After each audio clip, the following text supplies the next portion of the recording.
Bonjour mes chers amis, comment vous allez? Alors dans cette partie, nous allons aborder les notions de fonction, les notions de sous-requête, d'accord? Et on va terminer avec la modification et puis la suppression des données dans une table. Alors parlons des fonctions, nous avons principalement deux types de fonctions. Ou deux grandes familles de fonctions plutôt en MySQL. Donc, on va parler des fonctions scalaires et puis des agrégats ou les fonctions de regroupement. Donc, très simplement, on parle de fonctions scalaires, des fonctions qui agissent ligne par ligne. C'est-à-dire, j'ai une table et j'ai par exemple 10 lignes ou bien 10 enregistrements dans la table. Alors, quand j'applique une fonction scalaire, j'ai toujours et toujours un retour de 10 lignes ou de 10 enregistrements. Pour un petit exemple, alors si j'exécute cette requête qui va me retourner l'ensemble des produits de ma table, alors j'ai combien 1, 2, 3, 4, 5, 6, 7, 8 lignes, d'accord. Maintenant, à supposer que je veux retourner les noms des produits en majuscule, par exemple. D'accord? Alors, je vais faire select produit nom ou d'abord j'applique la fonction APA. D'accord? Et puis, je mets quoi? Produit nom, virgule, prix achat. Prix achat. Bon, je m'arrête là. Donc là, vous allez constater que j'ai quoi? J'ai les noms des produits qui sont en majuscule et on a effectivement 1, 2, 3, 4, 5, 6, 7, 8 lignes toujours. Ouais. Donc c'est ça, on appelle en fait une fonction scalaire. Donc ça agit ligne par ligne. Par contre, quand on parle de fonctions de groupe ou des agrégats, sont des fonctions qui agissent sur un ensemble de données. D'accord? Et ça forme des groupes en fonction des critères que vous-même vous avez proposés. Donc, on va beaucoup plus parler des fonctions de groupe dans cette partie. Donc, pour ceux qui ont des questions sur les fonctions scalaires, il y en a assez. Hein? Les fonctions d'arrondissement, seuil, floor, round, les fonctions racine carrée, SQRT, et puis les fonctions de puissance power. Bon, il y en a assez, les substring, length. Donc, il y a plusieurs fonctions scalaires. Donc, on va beaucoup parler des fonctions de groupe dans cette partie, vu que ça demande une certaine connaissance de base. Voilà. Donc, parlons maintenant des fonctions de calcul ou des fonctions de groupe ou des agrégats. Donc, ce sont des fonctions qui vont permettre de travailler avec un ensemble de lignes. Par exemple, si on nous demande de sortir le nombre de produits, d'accord, disponibles dans notre table produit. Alors, qu'est-ce que je dois écrire? J'écris select count étoile from produit. Donc, si j'exécute cette requête, alors ça nous retourne le nombre, d'accord, de produits disponibles dans notre table produit. Voilà. Donc, on peut mettre étoile ou on peut se baser sur une colonne de la table.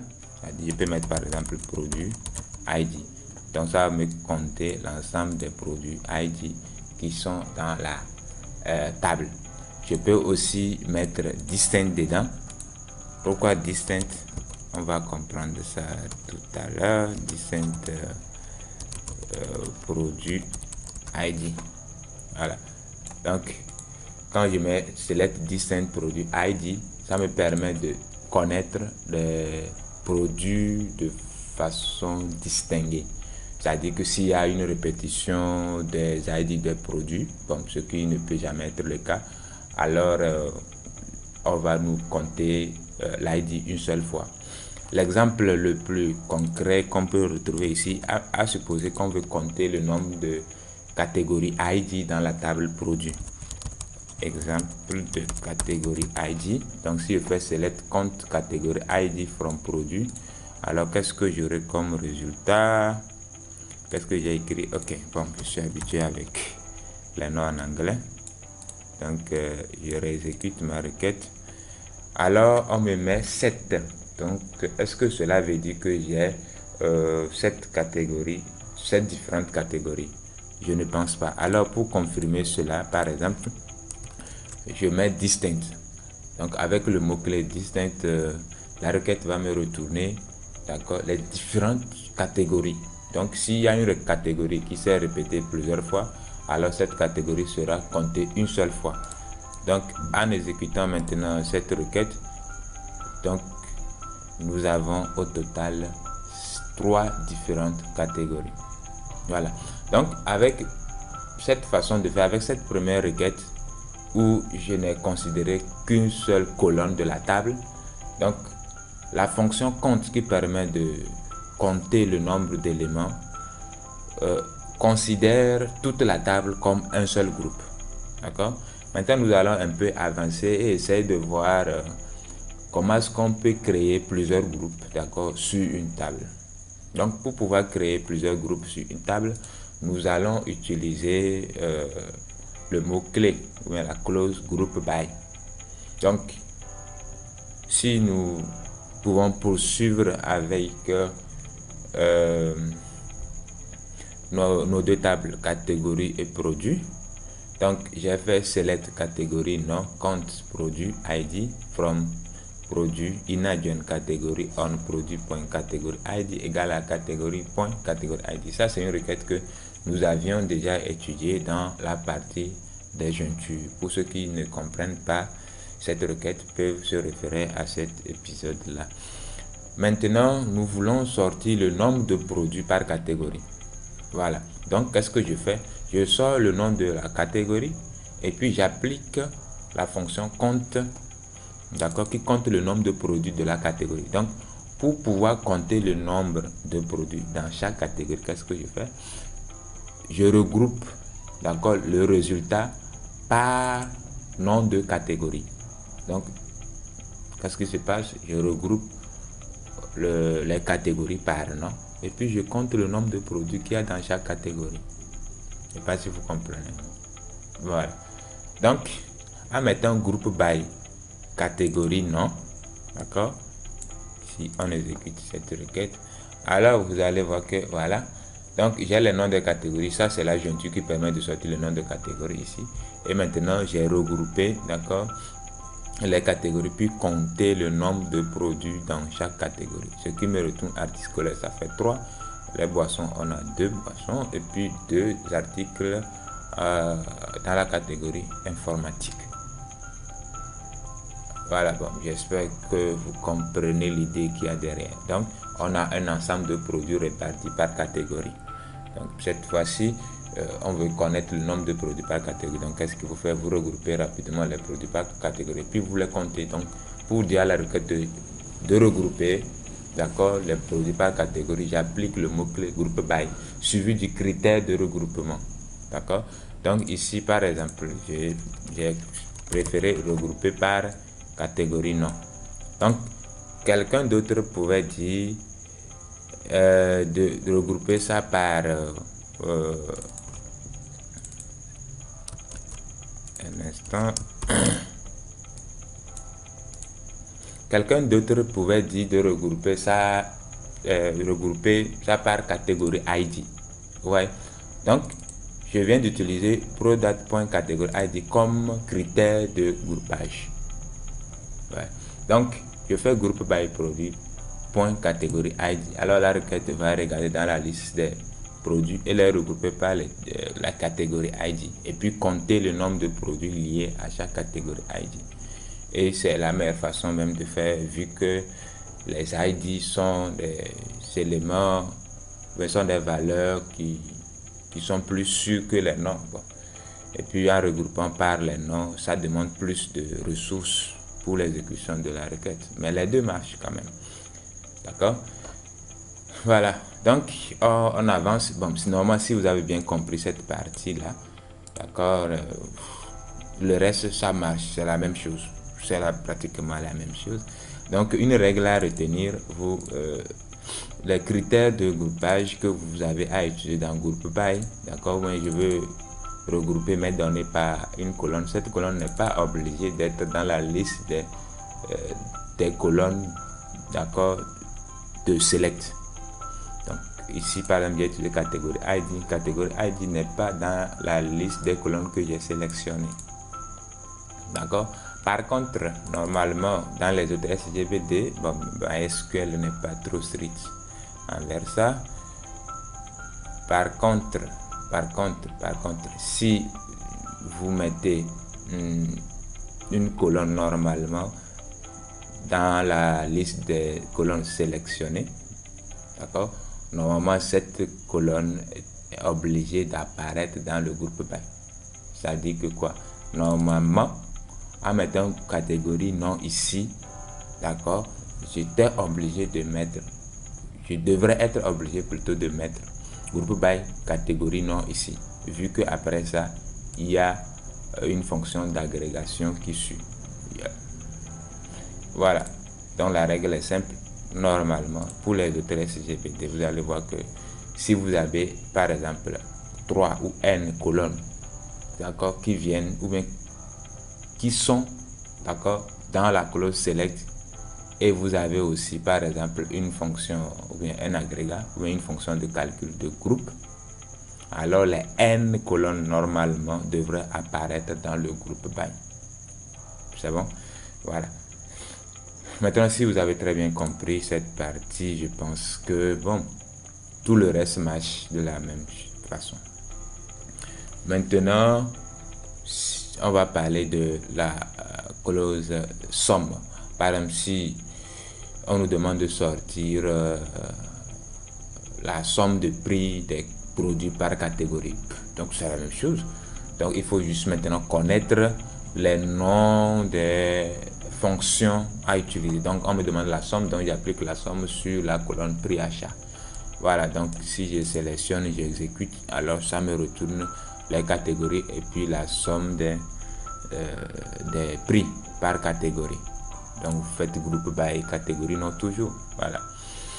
Et la même chose si on me demande la moyenne des prix, donc la moyenne c'est AVG. Donc j'applique la fonction AVG qui va me retourner maintenant. La moyenne c'est une moyenne arithmétique, c'est-à-dire que ça fait la somme des prix d'achat divisé par le nombre de produits de la catégorie concernée. Voilà. Et maintenant si on me donne par exemple de sortir le prix minimal par catégorie, d'accord, le prix minimal par catégorie. Donc on prend chaque catégorie, on regarde quel est le produit le moins cher. Voilà, donc la méthode ou bien la fonction plutôt qu'il faut utiliser c'est le min. Et de la même façon, si on nous demande de sortir le produit le plus cher de chaque catégorie, alors je regroupe par catégorie et puis je sors le produit le plus cher, et pour le trouver c'est le max. D'accord. Maintenant, jusqu'ici, nous avons aussi appris à utiliser la clause heure qui nous permet d'éliminer un certain nombre de lignes. Par exemple, on nous demande de sortir la liste des produits dont le nom commence par B. Donc là, on dit heure, par exemple, produit non like. Voilà. Ou on nous demande de sortir l'ensemble des étudiants dont l'âge est égal à 20. Donc on fait heure âge égal à 20. Là, le heure en fait, c'est comme les fonctions scalaires aussi, comme j'ai dit précédemment. Donc le heure s'applique individuellement sur chaque ligne pour éliminer, d'accord, pour éliminer ligne par ligne. Si tu ne remplis pas la condition, voilà, tu es éliminé. Voilà. Mais maintenant, avec les fonctions de groupe aussi, nous avons une autre façon aussi de voir les choses. C'est-à-dire, si par exemple, avec la table étudiant, on nous demande de sortir on nous demande de sortir par exemple, après avoir calculé les moyennes, on demande de sortir par exemple ceux qui ont une moyenne supérieure à 10. Voilà. Là, ce n'est pas... On n'a pas affecté moyenne par moyenne aux étudiants, mais on va regrouper... Bon, ou soit, bon, c'est un exemple qui est plus complexe à comprendre. Bon, on va rester plutôt dans notre logique avec les produits. Par exemple, on nous demande de sortir le produit dont le prix minimal dépasse 500. Voilà. Donc, on a des catégories. Donc, on regroupe nos produits par catégorie. Mais on dit, OK, affichez-nous la catégorie si le prix minimal de son produit dépasse 500. Voilà, vous imaginez un peu. Là, on ne peut pas utiliser prix achat supérieur à 500 parce que là, ça va nous prendre produit par produit. Ici, c'est déjà regroupé par catégorie et on veut les catégories, d'accord, dont le prix minimal dépasse 500 dans la catégorie. Alors, qu'est-ce qu'il faut faire? Il faut utiliser le mot-clé having. Voilà, having min prix achat supérieur à 500. Donc le having marche avec les fonctions de groupage, donc avec le group by. Voilà, donc quand vous avez group by et vous voulez éliminer un ensemble d'éléments liés à un groupe, ou bien vous voulez éliminer des résultats après avoir appliqué une fonction de calcul de groupe, alors vous utilisez le having. Donc dans notre cas ici, cette requête nous permet de sortir les catégories pour lesquelles le prix minimal du produit dépasse 500. D'accord, donc pour arriver à ça, qu'est-ce qu'on fait? On regroupe les produits par catégorie et on regarde, d'accord, les prix, et puis on sort le plus petit des prix. On regarde si ce prix est supérieur à 500. Si c'est le cas, alors on affiche la catégorie. Donc si on exécute, alors on a que la catégorie informatique, d'accord, qui a un prix, qui a le prix minimal, d'accord, qui est supérieur à 500. Voilà. Maintenant, on va parler des sous-requêtes. Donc, on va parler des sous-requêtes. Quand on parle de sous-requêtes, ça veut dire que nous avons deux requêtes. Donc, comment identifier deux requêtes? Quand on dit on a deux requêtes, ça veut dire quoi? Bon, en termes larges, on peut dire que toute cette requête, bon, c'est une requête. Mais ici, en fait, ça fait deux requêtes. Ou bien, ici, ceci constitue une requête. Mais moi, je vois deux requêtes. Une principale et une secondaire. Bon, si on peut le dire ainsi. Où normalement, on a la requête extérieure et la requête intérieure. Donc, celle que j'appelle extérieure, c'est elle la requête principale. Et on a une autre requête qui est entre les parenthèses ici. Donc, c'est elle qu'on appelle la sous-requête. D'accord? Donc, une sous-requête produit aussi une table virtuelle ou donne une liste dans laquelle la requête extérieure, mais la requête principale essaie de tirer des valeurs. Donc, si nous prenons par exemple une table employée qui ressort la liste des employés avec leur manager. Je pense que on va... Donc, si je fais par exemple select étoile from employé.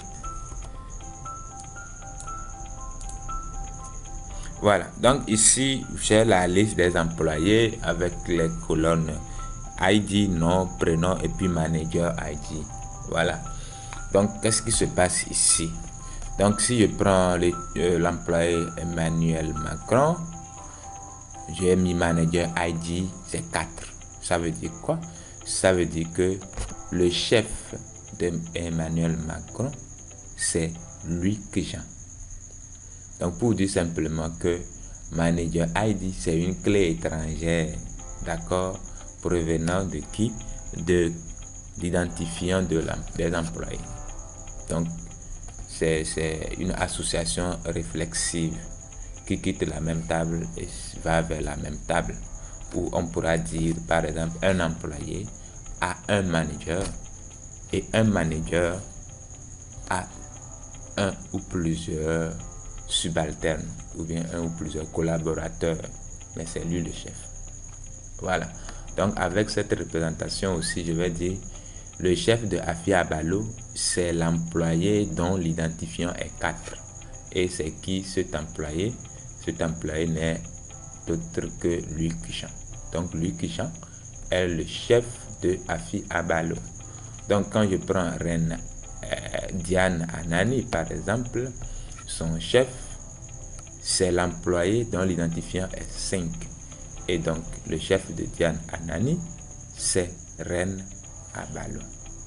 Donc dans ce cas précis, si on nous demande de sortir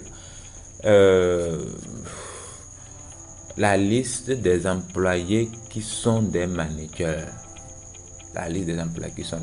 alors qu'est-ce qu'il faut faire? Donc il faut d'abord connaître les identifiants, d'accord, des managers. Or, pour connaître les identifiants des managers, il faut juste retourner l'ensemble des identifiants disponibles dans la colonne Manager ID. C'est ce que fait cette requête-là. Donc, select Manager ID from Employee. Donc, ça va nous retourner l'ensemble, d'accord, des identifiants des Manager ID. Donc, on pourrait tout simplement mettre distinct ici pour empêcher la répétition. Voilà. Donc, on a 4 et 5. On annule ici parce qu'il y a des employés qui n'ont pas de manager. D'accord. Donc, nous avons une liste manager. Donc, à l'exécution, c'est ce qui se passe.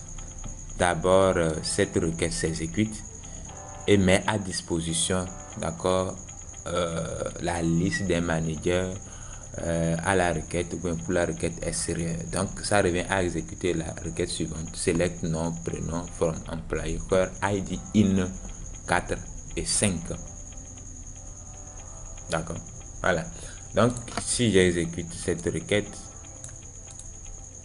alors nous voyons que les deux managers sont Luc Jean et puis Reine Abalo.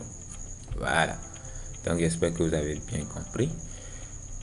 On va continuer avec la sous-requête d'existence. Existe. Donc, le mot-clé existe aussi s'utilise très souvent avec une sous-requête. Donc, c'est une clause qui vérifie simplement que la requête intérieure ou bien la sous-requête retourne au moins un résultat. Ce n'est pas bon, c'est une condition. Donc, l'unique condition, c'est de vérifier que cette sous-requête retourne juste un résultat. D'accord. Dès qu'elle vérifie qu'il y a un résultat qui est disponible, c'est fini. La requête extérieure ne regarde plus, elle ne fait que s'exécuter. D'accord. Donc, l'exemple ici, c'est quoi? Imaginez, par exemple, on nous dit simplement, ok, vérifier parmi nos étudiants, est-ce qu'il y en a qui sont plus âgés que 15 ans. Voilà. S'il y en a qui sont plus âgés que 15 ans, bon, je pense que c'est suffisant. Alors, affichez-moi le nom, le prénom, le sexe de tous les étudiants. Donc, la condition ici, c'est de vérifier que, bon, il y a au moins un étudiant dont l'âge dépasse 15. Donc, on exécute d'abord cette requête. Donc, on va voir s'il y a un étudiant dont l'âge dépasse 15.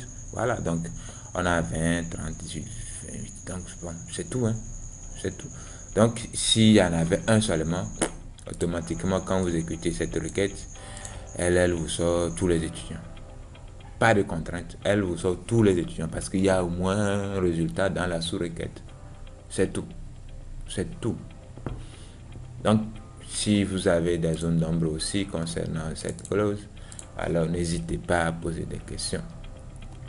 Donc, on va aussi aborder certaines notions un peu plus poussées. Bon, pas vraiment poussées, hein.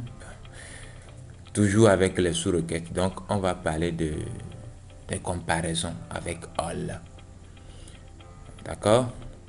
Donc, on nous demande par exemple de sortir l'ensemble des étudiants, d'accord, dont l'âge dépasse une condition donnée. Donc, on va étudier cette requête, d'accord. Donc, si j'exécute cette requête, qu'est-ce qu'elle va me retourner? On dit select age from étudiant encore âge inférieur à 18. Donc, cette requête va me retourner une liste d'âges 10 et 15. D'accord? Donc, qu'est-ce que la requête extérieure va faire? Donc, elle va s'exécuter comme ceci. Select nom, prénom, sexe, âge from étudiant, heure, âge supérieur à all, entre parenthèses, 10, 15. Donc, ça veut dire quoi? Donc, de sortir tous les étudiants dont l'âge dépasse toutes les valeurs qui sont entre les parenthèses. Voilà. Donc, de sortir, d'accord, tous les étudiants dont l'âge dépasse toutes ces valeurs que retourne cette requête. Je ne sais pas si vous comprenez. Donc, cette requête nous retourne 10, 15. Alors, ça veut dire de retourner tous les étudiants dont l'âge, d'accord, dépasse 10 et 15. Donc, en termes clairs et mathématiques, si on me dit de retourner l'ensemble des étudiants dont l'âge dépasse 10 et 15, ça veut dire quoi? Ça veut dire de retourner l'ensemble des étudiants dont l'âge dépasse la plus grande valeur, c'est-à-dire que dépasse 15. Donc, quand vous voyez all, ça veut dire quoi? Ça veut dire que le critère de sélection va nous retourner, d'accord, des lignes dont la colonne de comparaison là dépasse toutes les valeurs qui sont dans la parenthèse de all. Donc, dans notre cas, l'ensemble des étudiants dont l'âge dépasse 10 et 15, ça veut dire que on aura l'ensemble des étudiants, d'accord, et dans la liste des résultats, il n'y aura pas les âges en bas ou bien en dessous de 15. Donc, la preuve, on a 20, 30, 18, 28 comme les résultats de notre requête. Voilà. Donc, quand vous voyez le all, ça veut dire de retourner l'ensemble des étudiants dont l'âge, d'accord, est supérieur à la plus grande valeur, d'accord, des valeurs retournées par la sous-requête. Et donc, si c'était inférieur, ça veut dire quoi? Ça veut dire de retourner l'ensemble des valeurs, d'accord, de retourner l'ensemble des étudiants dont l'âge est inférieur à la plus petite valeur. Or, ici, on a la plus petite valeur de la sous-requête, c'est 10. Donc, on n'a pas des étudiants dont l'âge est inférieur à 10. Donc, on n'a pas de résultat. Donc, à retenir, simplement, quand on dit supérieur à all, ça veut dire supérieur à la plus grande valeur. Quand on dit inférieur à all, ça veut dire inférieur à la plus petite valeur. Maintenant, le any. Donc, toujours avec la même requête, si je réexécute notre sous-requête ici, elle va retourner toujours 10 et 15. Donc, on nous doit retourner l'ensemble des étudiants dont l'âge dépasse au moins une valeur de la liste retournée par la sous-requête. Donc, si on me dit que, bon, retourner l'ensemble des étudiants dont l'âge est au moins inférieur, ou bien inférieur à moins plutôt, une valeur, des valeurs de la sous-requête, bon, ça veut dire quoi? Ça veut dire que, bon, je vais juste me comparer à la plus petite valeur. Si je dépasse la plus petite valeur au moins, je dépasse au moins une valeur. Donc, ce qui va faire que le résultat cette fois-ci va nous retourner quoi? Des âges qui sont tantôt supérieurs à 10 ou supérieurs à 15. Donc ça dépendra. Parce que si moi je dépasse 10, bon, je dépasse au moins une valeur. Celui qui va vouloir dépasser 15, bon, automatiquement dépasse 10 aussi. Donc, vous dire que je dépasse 15 et que je dépasse, ouais, c'est ça. Ou bien, si je dépasse 15, ça veut dire que je dépasse 10 aussi. Donc, l'algorithme derrière revient à se comparer à la plus petite valeur. Donc, si on exécute, alors vous allez voir 20, 15, 30, d'accord, 18, 28. Voilà. Parce que 15 lui-même est là parce qu'il dépasse 10. Voilà. Donc, ce qu'il faut retenir ici, quand on dit supérieur à any, ça veut dire supérieur à la plus petite valeur. Et quand on dit inférieur à any, ça veut dire quoi? Quand on dit il faut que je sois inférieur à au moins une valeur de la liste, bon, il faut que je sois inférieur à la plus grande valeur. Si je suis inférieur à la plus grande valeur, au moins je suis inférieur à quelqu'un. Voilà. Maintenant, on va parler de la mise à jour des données.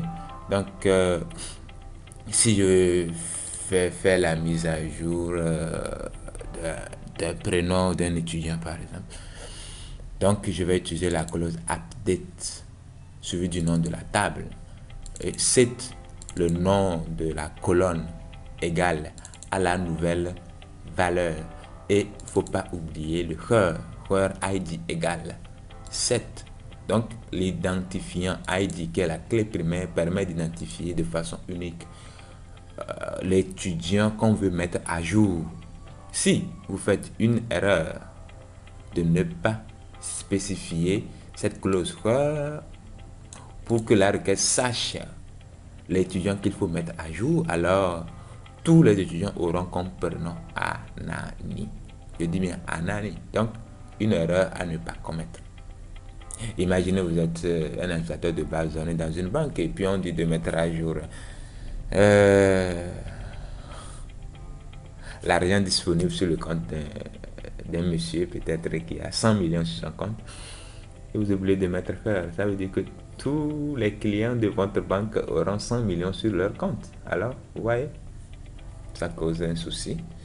Bon, c'est vrai qu'il y a des mesures de sécurité en utilisant les transactions où on peut faire le commit et rollback. Donc, ça veut dire qu'on vérifie que tout est bon d'abord. Bon, sinon, vous allez créer plus de soucis. Hein. Voilà, donc avec les transactions, on peut avoir des solutions à ce genre de problème. Mais la meilleure solution, à ne jamais oublier le cœur. D'accord. Maintenant, si vous voulez supprimer un étudiant, d'accord, c'est la même chose aussi. Vous faites delete from étudiant where ID égale 1. Ça veut dire que je veux supprimer l'étudiant dont l'identifiant est égal à 1. Donc ça le supprime de ma table. Donc je disais que c'est la même chose au sens où faut jamais oublier le cœur. Si vous oubliez le cœur, c'est que automatiquement tous les étudiants de votre table seront supprimés. Voilà. Donc à ne pas oublier le cœur et spécifier l'identifiant, d'accord, pour lequel vous voulez faire la suppression. Nous sommes ainsi arrivés à la fin de notre épisode. Donc, n'hésitez pas à poser des questions s'il y a des zones d'ombre ou s'il y a d'autres choses que vous aimeriez connaître. Alors jusque-là, restez connectés.